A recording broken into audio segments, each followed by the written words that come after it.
A chamada síndrome de Down, ela se trata especificamente de uma condição genética, de uma variação do cariótipo humano. Cariótipo é uma palavra que vem do grego, né, que significa karios typos, que significa tipo de nó.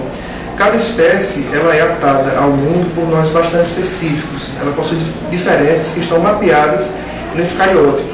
O cariótipo é aquilo que define, por exemplo, o que marca a diferença entre um ser humano e um golfinho, uma doninha, uma baleia, uma ave, né? É aquilo que determina as configurações corporais. O cariótipo humano ele é formado por 46 nós, 46 cromossomos. E a síndrome de Down é justamente uma trissomia, ou seja, uma triplificação, há um terceiro cromossomo no par 21. E por ser uma condição genética, né, e pelo fato de o DNA determinar o nosso começo, né, e não determina quem nós somos, isso que vai determinar são as nossas experiências, as nossas escolhas, mas a gente pode dizer que essa estrutura genética determina o nosso começo, a nossa estrutura corporal.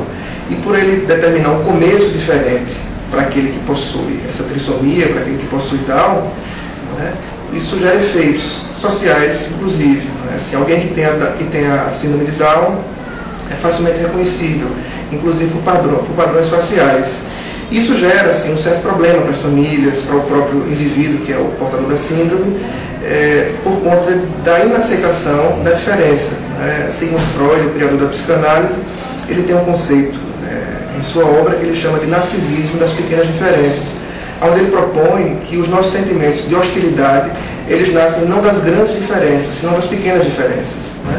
Então, apesar de todas as semelhanças que dois grupos humanos possam ter, né, a nossa solidariedade, ela fraqueja, ela cede justamente pequenas diferenças.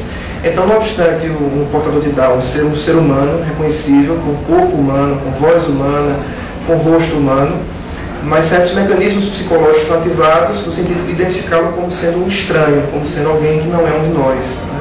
Daí, os fenômenos estão bem conhecidos por nós, de segregação, de preconceito, de compaixão, de pena, como se ele fosse um ser humano deficitário, como se fosse um infra-humano, um sub-humano. E essa é a grande importância de nós celebrarmos o dia do sujeito que possui essa condição, essa variação, né, que não é uma doença, é uma variação, é alguém que é feito com traços diferentes, desenhado e pintado com tintas de cores diferentes. A celebração desse dia faz com que a gente reconheça esse outro como sendo um de nós. Falar sobre alguma coisa é dar existência a alguma coisa. Falar com o outro é dar o estatuto de sujeito a esse outro. Quando a gente cumprimenta alguém na rua, a gente está elevando essa pessoa ao estatuto de sujeito, de pessoa humana. E falar sobre aquele que tem Down, falar sobre as dificuldades das suas famílias, celebrar um dia para aquele que tem Down, é fundamentalmente reconhecê-lo como sendo um de nós, como sendo um ser humano, com suas peculiaridades, com suas características, né? É elegê-lo a condição de um de nós, de igualdade. É um tema tão discutido hoje em dia. Para a psicanálise, né, a criação genial de Sigmund Freud, na psicanálise a gente faz duas apostas fundamentais. Né? A gente aposta na singularidade radical, a gente sabe que nenhum ser humano é igual ao outro. Né?